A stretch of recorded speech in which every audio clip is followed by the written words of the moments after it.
ازيكم عاملين ايه؟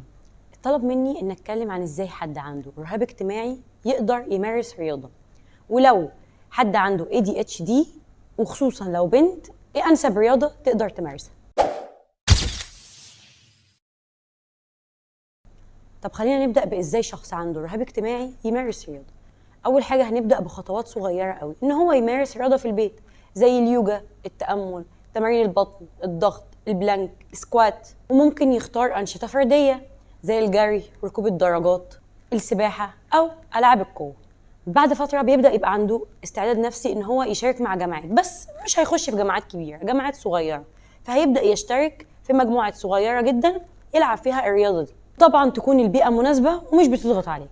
رقم 4، لو في شخص مقرب للشخص ده ممكن يساعده إن هو يمارس الرياضة معاه فيشجعه أكتر على إن هو يكمل فيها.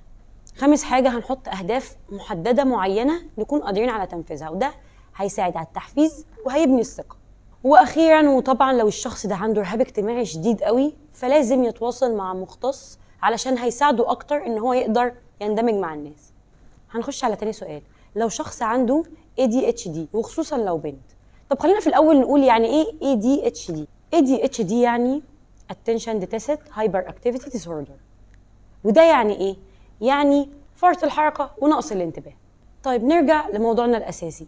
طيب البنت اللي عندها ADHD ممكن تلعب رياضة ايه؟ ممكن تلعب سباحة، تنس، فنون قتالية، وهنا احنا بنتكلم دلوقتي عن رياضات فردية. ممكن تلعب يوجا وتأمل، وده هيساعدها على التركيز والهدوء وقلة التوتر والقلق. وممكن الرقص لأن ده هيخليها تطلع الطاقة الزايدة اللي عندها. وممكن كمان التمارين الهوائية زي ركوب الدراجات أو الجري. بس الأهم من كل ده هي عادي ممكن تلعب ألعاب كتير قوي، بس المهم فين هي حابة ايه علشان تقدر تستمر فيه. ولازم المدرب اللي يكون معاها أو المدربة يكون حد مختص وبيعرف يتعامل مع الحالات دي علشان يقدر يساعدها إن هي تستمر. وهنا نكون خلصنا، وأتمنى أكون أفدتكم بأي حاجة، واستنونا في اللي جاي. سلام.